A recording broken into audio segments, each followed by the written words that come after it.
ದಲ್ಲಿ ನೀನಲ್ಲದೆ ಮತ್ತೊಂದರಿಯೇ.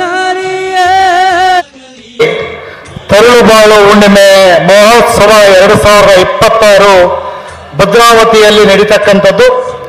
ಈ ಒಂದು ಕಾರ್ಯಕ್ರಮದ ಆಶೀರ್ವಚನವನ್ನು ನೀಡಲಿಕ್ಕೆ ಅಂತಂದ್ರೆ ಅದು ತರಳುಬಾಳು ಶ್ರೀ ಪಾಲಿಸಬೇಕಾಗಿ ಭಕ್ತಿಪೂರ್ವಕವಾಗಿ ಪ್ರಯತ್ನ ಮಾಡಿದಾಗ ಮಾತ್ರ ಜೀವನದಲ್ಲಿ ಯಶಸ್ಸು ಸಿಗಲಿ. ಕನ್ನಡ ಭಾಷೆಗೆ ಕನ್ನಡ ಆಗಲಿಲ್ವ? ನಾನು ಅದಕ್ಕೆ ಶುರುವಿನಲ್ಲಿ ಹೇಳಿದ್ದೆ, ಇವತ್ತು ಜನವರಿ 26 ನೀಡಿದ್ದಾರೆ ಹೋಗಿತ್ತು ಅಂತ ಹೇಳಿ ಹಿಂದೆ ಕೇಳಿದ್ದೆ. ಅದನ್ನ ಮಕ್ಕಳಿಗೆ ಕೇಳಿ ಅಂತ ಹೇಳಿದ್ರು ಸ್ವಾಮೀಜಿ. ನಾನು ಕೇಳಿದೆ, ಮಕ್ಕಳೆಲ್ಲ ನಿಮ್ಮಲ್ಲಿ ಯಾರಿಗಾರ ಗೊತ್ತಿದೆ?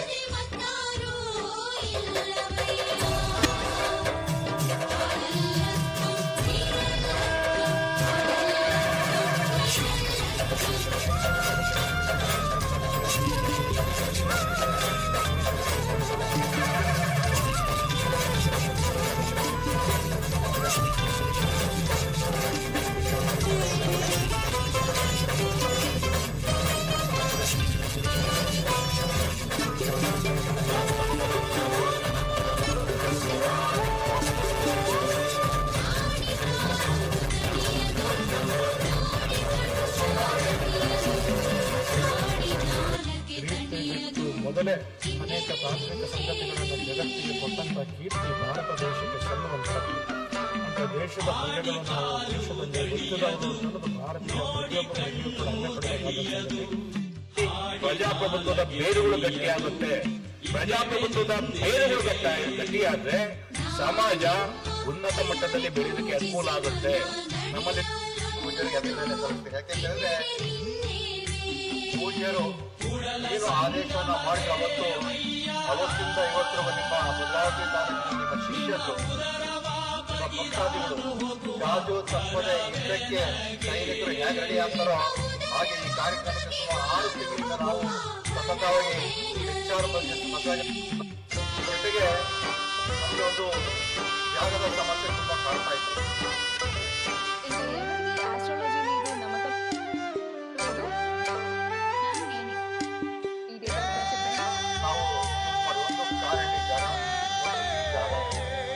ಜಾಗವನ್ನು ರೆಡಿ ಮಾಡಿ ಅವ್ರ ಕಾಲದಲ್ಲಿ ಅಂತರನ್ನು ಕೂಡ ಜಗತ್ತನ್ನ ಪ್ರಭಾವಿಸ್ತಾ ಇರ್ತಕ್ಕಂಥ ಬೋಧನೆ ಮಾಡುತ್ತೆ. ರಾಜಧರ್ಮವನ್ನ ಎತ್ತಿ ಹಿಡಿಯುತ್ತೆ. ಇದನ್ನ ಅರ್ಥೈಸ್ಕೋಬೇಕು ಅಂತ ಹೇಳಿದ್ರೆ ಸ್ವಲ್ಪ ಇತಿಹಾಸಕ್ಕೂ ಹೋಗ್ಬೇಕು. ವರ್ತಮಾನವನ್ನು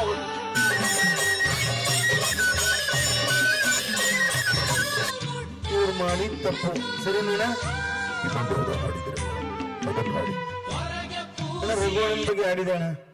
ಯಾರಿಗ್ ಬೇಕು ಇಂಥ ಪ್ರಿನ್ಸಿಪಲ್ಗಳಿಗೆ ನಿಮ್ಮ ಭಾರತ ನನ್ನ ಮಾತೃಭೂಮಿ. ನಾನು ಭಾರತನಾಗೇ ಇರುತ್ತೇನೆ, ನಮ್ಮ ಜನರೊಡನೆ ಇರಲು ಬಯಸುತ್ತೇನೆ.